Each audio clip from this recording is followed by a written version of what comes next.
Today's Top 10 Contraventions issued to SASM members in 2021 episode discusses machine safety and safeguards, or machine guarding. Our last video was on locking out, which goes hand in hand with the machine guarding process.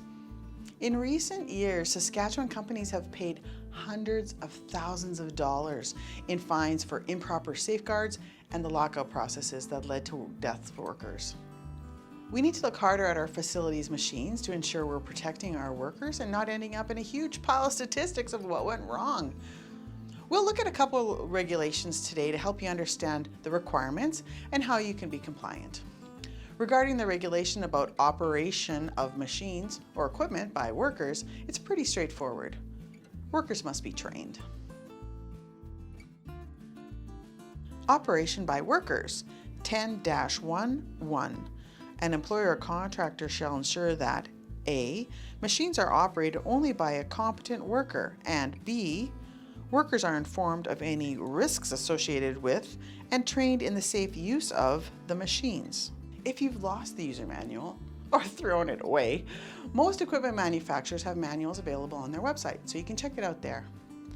Developing the training materials in-house is acceptable for training workers.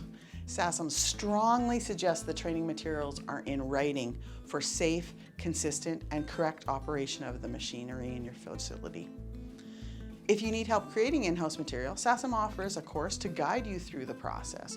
Contact the SASM office if you're interested in this course. 10-1-2. Before starting a machine, an operator shall ensure that neither the operator nor any other worker will be endangered by starting the machine. This is where safeguarding starts to enter the picture. It's the competent operator that has the responsibility here. Every worker must take reasonable care to protect themselves and not put others in danger by their actions. 10-1-3. If a worker or a worker's clothing may contact a moving part of a machine, an employer or contractor shall ensure that the worker, A. wears close-fitting clothing, B. confines or cuts short any head and facial hair, and C. does not wear dangling neckwear or jewelry, rings, or other similar items. Here too, the employee must take steps necessary to not put themselves in danger. It's the employer's responsibility to make sure the appropriate guards are in place. Let's look at the safeguarding legislation. Safeguards. 10-4-1. Except where otherwise provided by these regulations, an employer or contractor shall provide an effective safeguard when a worker may contact A. a dangerous moving part of a machine, B. a pinch point, cutting edge, or point of machine at which material is cut, shaped, bored, or formed, C. an open flame, D. a steam pipe or other surface with a temperature that exceeds or may exceed 80 degrees Celsius, or E. a cooled surface that is or may be less than minus 80 degrees Celsius. 2. An employer or contractor shall ensure the safeguard required by subsection 1 remains in place at all times. 3.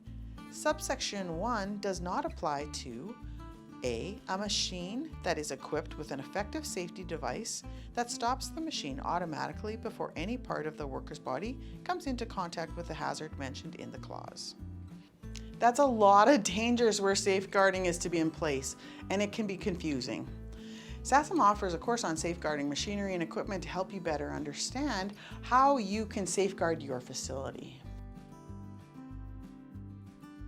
10-4-4.